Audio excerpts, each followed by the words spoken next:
What's up, everybody? Snowman here. Got a question for you. Have you ever thought about starting your own podcast? When I was trying to get this podcast off the ground, I had a lot of questions. How do I record an episode? How do I get my show on Apple Podcasts, Spotify, and all the other places people like to listen? How do I make money from a podcast? And believe me, I've asked that question a dozen times, maybe more. The answer to every one of these questions is really simple. Anchor. Anchor is a one-stop shop for recording, hosting, and distributing your podcast. Best of all, it's 100% free and ridiculously easy to use. And now Anchor can match you with great sponsors too, so you can get paid to podcast. How about that? Get paid to podcast. Something I've wanted to do for a long time, and now with Anchor, I have a chance to do it. This process is very simple. So if you always wanted to start a podcast and make money doing it, go to anchor.fm/start. That's anchor.fm/start to join me and the diverse community of podcasters already using Anchor. That's anchor.fm/start. I can't wait to hear your podcast. Promote this one while you're at it. And if someone asks, tell them Snowman sent you. For our next attraction, you're listening to the Snowman in the Morning podcast. Can't wait. Welcome back to this edition of Snowman in the Morning, and thank you all for joining us. Just remember, you can follow us on all of our social media by using the ID SITM 9 to noon. That's SITM, the number 9, TONOON.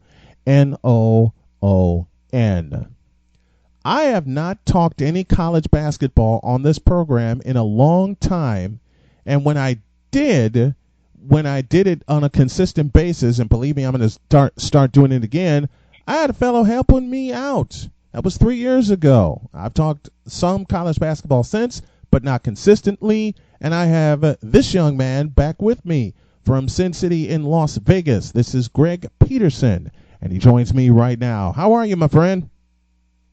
I'm doing great. Thank you so much for having me, Brian. The last time I had you on this program with me, I correctly predicted an upset involving the Syracuse Orangemen. And you were the only person that believed that. With the way this college basketball season has gone, we'll start there. Why can't anyone hold on to the number one spot? I think it's because we have so much turnover with regards to these rosters, because in this day and age of college basketball, what we are noticing is that we have more graduate transfers. We have more young players that are coming into these programs, and what that means is that we've got just more teams that are a little bit herky-jerky. They don't have that camaraderie, and it's mostly with the Power 5 conference teams, because like Kentucky always trots out there a bunch of freshmen, Duke, so on and so forth. Meanwhile, you take a look at these smaller schools like in Evansville, like just so many of these teams, the Stephen F. Austin, they have that camaraderie. They have guys that have been together for multiple years. That's why you notice a lot of upsets early, in my opinion. So why don't the Power 5 schools go back to when that camaraderie really helped them win? I think the big reason why is because they want the newest and freshest thing. They want all these blue chip guys that are going to be playing in the NBA and everything like that. And they think it's the best way to win, when in reality, what we've seen with regards to the last couple national champions is it's actually a mix of both. You typically want one or two guys that are going to be going to the NBA right away. Heck, even Virginia, even though they were a bunch of sophomores and juniors, they had DeAndre Hunter, who was a future lottery pick, Kyle guys right now playing in the NBA. So you need a couple NBA guys. But I think where these schools go wrong is the fact that they go all or nothing, when in reality, it's a good blend that typically is what leads you to a national championship. One team that has bitten the dust for the most part, and they have fallen by the wayside, is the North Carolina Tar Heels. Very sluggish play, some injuries, and Roy Williams is really in fear right now for his ball club. Yeah, this is one of these situations in which we heard Roy Williams saying that he should be fired and everything like that. You can tell that a lot of it is coach speak, but this is a North Carolina team that they just don't look right now. And it's actually one of these things where this team has some talent. Garrison Brooks does a good job. He's had a couple double-doubles for the team. I do like what they're getting out of Armando Batecoat, but you can tell that obviously the Cole Anthony injury really hurt them. And expanding upon that with regards to just things in general, this is a team that's not closing right now. I thought that they had a very good opportunity to knock off Clemson. They're up 10 points with 2 minutes to go. They blow the lead, go to overtime, cannot finish. This is just a team that it seems like the talent actually is there. It's just the experience. And what I was talking about earlier, just not having a lot of veteran guys. And I think that Roy Williams is doing himself a disservice because he has 2 graduate transfers that come over from different schools in Justin Pierce as well as Christian Keeling.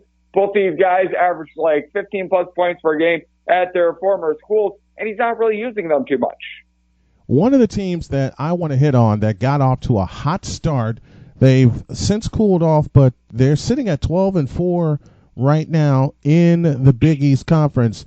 That's the DePaul Blue Demons. They have a big game coming up against the Villanova Wildcats, and then they will host number 5 Butler. What's been the turnaround for the Blue Demons? The big thing is just getting into talent in general. They brought in a transfer by the name of Charlie Moore. He has been doing a great job of running the point guard spot. This is a guy that's been able to give the team right around 6 assists per game. He does turn the ball over a little bit too much, but you bring in him along with a Mr. Basketball in his state in Romeo Weems. You pair that with a big man that's able to do a good job of clogging the paint in Paul Reed. He's been averaging 3 blocks per game, and you get yourself a team that has quite a bit of good balance. And what I really like about this team is the fact that they've been doing a good job of just having that consistent, I guess you could call it, guy that's able to step up. You're not necessarily going to have one guy that's going to go out and give you 40, but at the same time, every single night, it seems like someone's going to be able to produce. And this is a DePaul team that, by and large, I don't know if they're going to be a team that makes like the second weekend of the NCAA tournament, but you mentioned it. This is a squad that last went to the NCAA tournament in the early 2000s. They're having a nice come up. And I'm loving the fact that DePaul is making noise once again after being so downtrodden for such a long time. Another team out of Illinois that I can't believe I'm going to say this, but has a big game tonight. Again, they have a big game coming up. I beg your pardon, and it's their crosstown rival this coming Saturday against the Northwestern Wildcats. And I can't believe I'm going to say this. It's the Fighting Illini of Illinois. Yes, the Fighting Illini have actually been playing some good basketball, and I can tell you exactly why. Rebounding. This has been just absolutely huge for this team. You've got Kofi Cockburn along with Georgi Bezvanishvili. If you walk into an adult film store and you say that I want this duo down low, they'll know exactly what you're talking about. But with regards to the Illinois basketball team, they've been absolutely terrific. This is a bunch that actually ranks in the 300s with regards to three-point shooting percentage. Illinois just has not necessarily been able to do a good job of being able to get their guard play to go. And this is a squad that has been completely reinvented by Brad Underwood. We remember when he was with Stephen F. Austin, it was all about trying to get like 50 million steals per game. Early on in his career at Illinois, it was the exact same. But now they're really embracing the fact that they've got 2 good big men down low. They're just trying to clog up the paint. They're trying to grab every rebound possible. And it's a big reason why Illinois has been able to get a couple good wins, including one against Michigan a few weeks ago. And that is the game that has really launched their season, their big win at home against Michigan. Oh, totally agree with you. This is one of those things where you needed a signature win. Michigan certainly is overachieving a little bit, in my opinion. I didn't expect a whole heck of a lot when Juan Dixon took over because John Beilein, such a good coach, but he's actually been doing a solid job, and you got to give Illinois credit. Right now, they're finding themselves in solid position to be able to make an NCAA tournament bid, and they were able to back up that win against Michigan and did something that few Big Ten teams have been able to do, get a road win, and that was against Wisconsin last week. Yes, big win at Wisconsin. The Kohl Center, a very tough place to play. I've been in that place. Besides the rebounding, mentally, what's bringing the blue and orange together? What's bringing them together? really, it is just the fact that they're doing a better job down low. They don't necessarily have that one guy that's going to get you a bunch of points. Ayo DeSumo been able to pump in there right around 14 points per game, but you have some ancillary pieces off the bench that are doing a nice job. This is just one of these situations in which the whole is greater than the sum of its parts, because if you put some of these guys on individual teams, yeah, Kofi Cockburn could probably be a lead rebounder on a team. Georgie Bashvanishvili the same, but are they really guys that are going to go out there and are going to give you like 30 points on a given night? Absolutely not. Andre Solis does a good job of being able to chip in there some production. And what's also big for Illinois, they don't turn the ball over. They might not be generating the amount of steals that they have in past years, but when you don't beat yourself, that essentially is being able to get those extra possessions, because every time you have a turnover, that's a lost possession. They have the longest winning streak right now in the Big Ten. They've won 3 in a row. As mentioned, they got a big game on Saturday.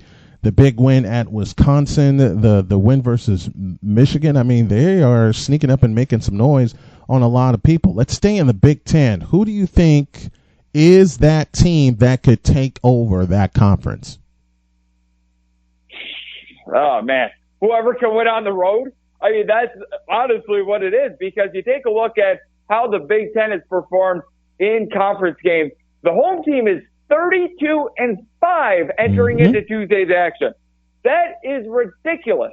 The only team in the Big Ten with multiple road wins is right now the Wisconsin Badgers. As we do this show, Wisconsin has yet to square off against Maryland, but I do like the way that they're trending. Micah Potter, ever since he entered into the fray for Wisconsin, the team is 5-1. He had a huge performance against Penn State, 24 points, 13 rebounds. He was able to come to the forefront. He was able to give this team a whole lot of something that is absolutely massive for the team. Before then, they had been 5-5. They were doing a good job at home. On the road, absolutely nothing was going their way. So I do think that if there is a team, it is Wisconsin, because they got the biggest midseason acquisition in Micah Potter. Taking a look at some other standing that's going on, Kentucky and Auburn and LSU, all 3-0 in the Southeast Conference. How do you see that shaking out? I think that Auburn is right now setting themselves up as the best team in the conference, because what is big for Auburn is the fact that they're able to win games in a variety of different ways. This is a team that last year, they were really reliant upon their guards to be able to engineer the offense, guys like Bryce Brown, Jared Harper, and company. This year, you do have Samir Dowdy. He shoots decent from three-point range, but he's not necessarily a world beater. Javon McCormick does a good job of being able to generate swipes, but what I love about this Auburn team is now down low, you have a guy in Austin Wiley, gives you 9 rebounds per game. Danjo Purifoy is able to chip in that production, and they just have a solid 8-man rotation. When they need to play a game up-tempo, they're able to. When they need to slow things down, play a little bit more of a defensive, methodical style, that's huge as well. This is a bunch that they can win games in a variety of different ways, and that is something that gets the job done in March, in my opinion. They are going to a tough road test in Alabama, the Iron Bowl basketball style. Let's look at the ACC. Does anybody want to win that conference?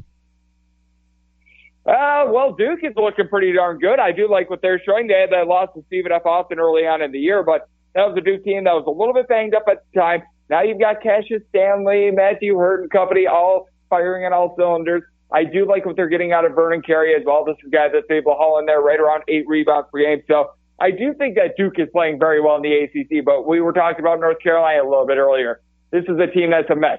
Virginia, can this team get to 60 points, please? Syracuse, they are in danger of having their first ever losing season under Jim Hayai. Yeah. A run that has lasted over 40 years. So you've got just a bunch of teams that are mismatched. Now, Louisville and Florida State are two teams I like as well. I recognize the Louisville lost on their home floor about a week and a half ago to Florida State. But by and large, both these teams are playing pretty solid. And I will say, Georgia Tech, they're not eligible for the postseason, but they're a little bit of a pesky team. I do like what they've been able to show, but this is a bunch that, man, it's one of these situations where I cannot believe that you've had North Carolina and a couple other teams fall off the way that they have. Yeah, and that is so tough for North Carolina to be going through right now, and it hurts me having a little bit of my heart torn out watching the Tar Heels suffer the way that they are suffering. This is Greg Peterson talking college basketball with yours truly. We're going to get this together where I have them on each week, and we'll take you to and through the Final Four and the national championship. And believe me, we're going to fit in some discussions about some mid-majors as well.